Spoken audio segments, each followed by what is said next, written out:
Physical development. Game of football, not for everybody. All right, there's like 100 players on a team. There's probably 1,000 kids in this school. That's 500 boys. There might be 100. So it ain't for everybody. They'll all be out there playing. It's just not. You play in a season. How long are the games, Coach? Are they 40 minutes?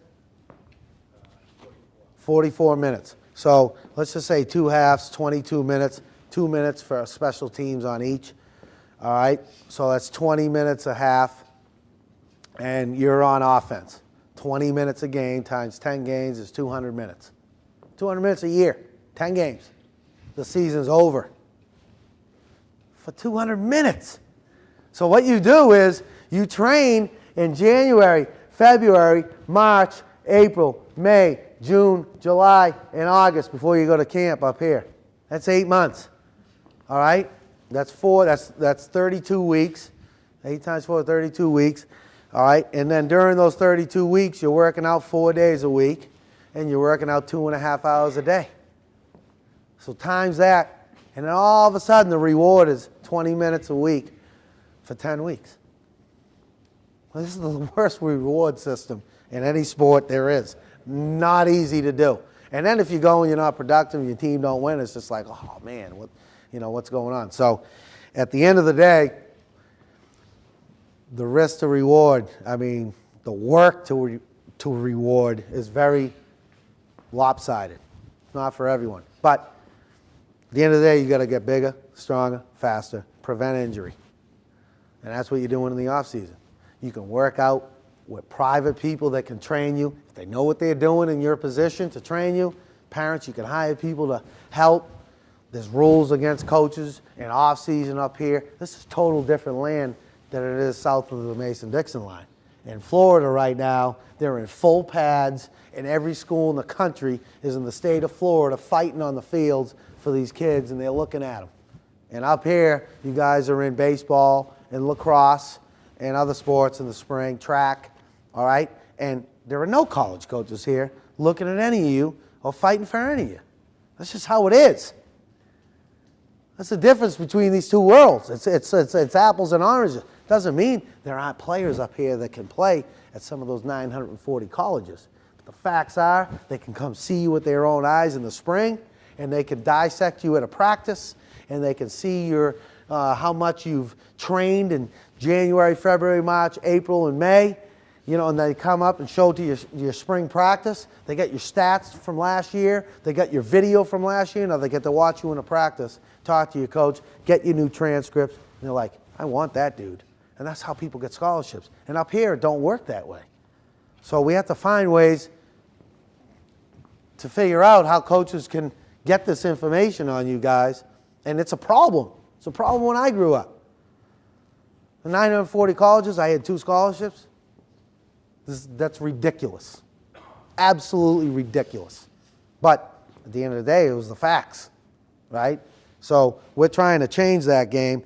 And to do that, you got to train, you got to eat right. And this ain't sometimes. It's just like the grades. You want to be average? Get a C. You want to be average on the field? Just work out 2 days a week, maybe. And then just show up in August and see what happens. It's your choice. You dedicated? Do you really want it? Because at the end of the day, the coaches are going to see any kind of development. They're going to see your grades. They're going to see how much bigger you got from the last season. So if they don't see much improvement in any of it, and then they don't see any production on film, then whose fault is it? All right? Very simple. Most everybody in here has a boss. So we're all like, all right, I got to go in and produce. I got to go in and work on time. I can't call in sick. I got to work. I got to do this. I got to do that. And then as you do good, you start getting raises. There ain't no difference for you kids. No difference. Because it's your job right now. Your job is to study and train and then play sports or whatever you're doing in your life. But after going down to Miami, no one in this room has an excuse. Not one person here has an excuse as to why they're not doing what they're supposed to be doing. I don't want to hear it, because I've seen other people deal with less. You can do it too. There ain't no difference. None. So I said it yesterday. I tell my own son the same thing. There is no excuse.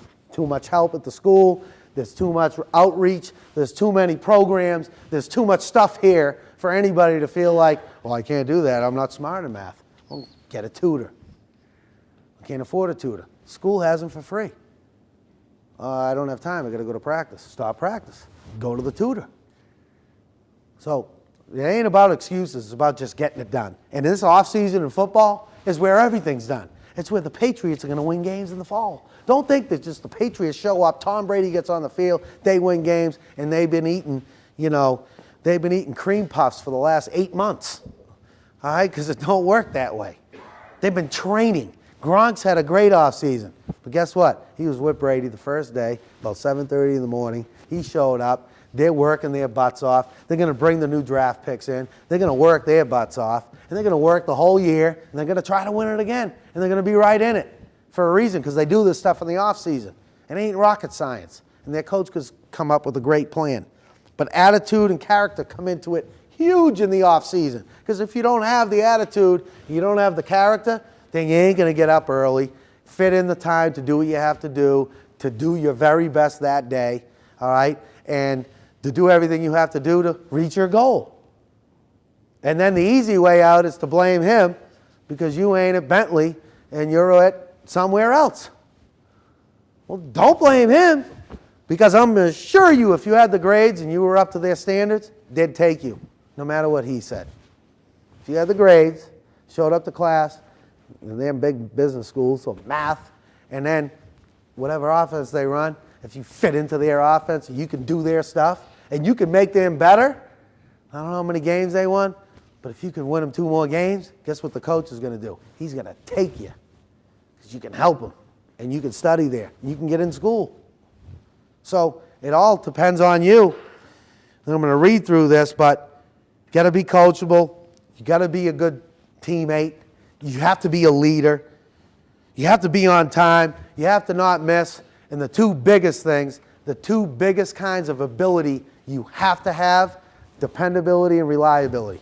Because if you don't have those 2 things, whether you're a boss and you have employees, or you're a college football coach and you have players, if you don't have that dependability and reliability, I can't depend on you, and I use this job to feed my family, and I can't depend on you to come in and work out, be the best you can be, and win me games, then I'm going to get fired.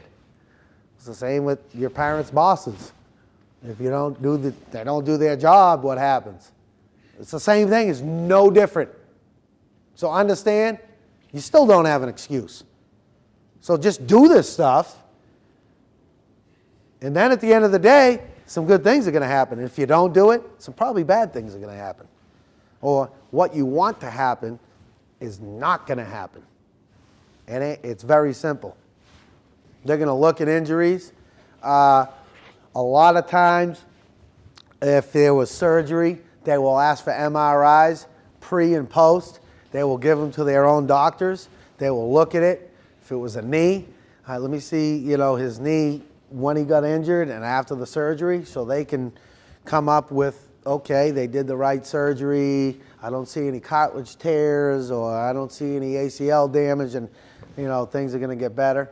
Of course, because they're going to be investing in your kid, right? So they want to make sure that things are right with him physically. There's no doubt. I think they love multi-sport athletes. It's promoted, okay? But at the end of the day, it's going to come down to what's on that film and what's on that transcript. But the competitiveness is great.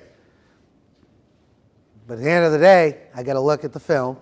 Now, if someone does track and they run a 10-500 meter, which would win the state of Florida, which is some really fast dudes, we'd be like, dude runs a 10-5 and he caught 45 passes, we're taking that dude. But good basketball player, multi-sport, what does he do in those sports? Is he all league, all state? Does he score 25 a game? Is he the team captain? We will absolutely look at that stuff. But at the end of the day, if he scores 25 a game and he's a running back and rushes for 2 yards a game, you know, maybe the basketball team ought to be recruiting him. So it's going to come down to what they do in the football field first. This is going to come down to his grades, and then what else does he do? Because we'll look at football because of the physical maturity. You could be a different position than you are in high school, and even when you went to college, when you get in the pros. It could change 3 times. It depends, because your body matures at a different level for every single one of you. And that's part of the difficulty in projecting from high school to college and college to pros. It's harder from high school to college because we don't know how much weight you're going to put on. We don't know how much you're going to grow. We just try to guess from your body structure. And with that being said, good question, trying to figure out what you are going to be in college is difficult. The guys that can do that good, really make good decisions, put you in that position, and then you end up flourishing. And it could change once you get there. But positions change as bodies grow. If you get bigger, stronger, faster, or if you put on 50, 60, 70 pounds, turn in from a tight end to a tackle, and now you're an athletic left tackle instead of a tight end running down the field. A lot of times that happens. You have big tight ends that are 6'4", 250. They put on 40, 50 pounds, and they can't catch balls anymore. So we put him at left tackle. Then he goes against a 6'6", 270-pound defensive end, and he can keep his footwork with him, and he's got enough length to deal with him. So it ends up working out. With every position, it could change. What we try to do, simply recruit from the outside, and then they end up growing and moving inside. So you recruit corners that are really good athletes. They're really fast, really athletic, really good ball skills. They grow, and you put them at safety. And then, so that's usually what happens. You recruit outside linebackers that are really big, really athletic. They put on weight. They move to defensive end. And those defensive ends you're looking at that are really tall and lanky, and they can run, they put on 40, 50 pounds, you move them to D-tackle. But if you recruit inside and they grow and get slower and bigger, there's nowhere else to put them. So it's a little trick of the trade. We just recruit outside and then build them bigger, stronger, faster, and move them inside. And you got some guys now. That's how you get defensive tackles that are 6'5", 6'6", the Richard Seymours of the world. He wasn't a defensive tackle in high school. He was probably a tight end and a defensive end. And then he grew, and then they put him inside, and that's how he probably played out $80 million in contracts. All right? So that's sort of how that works.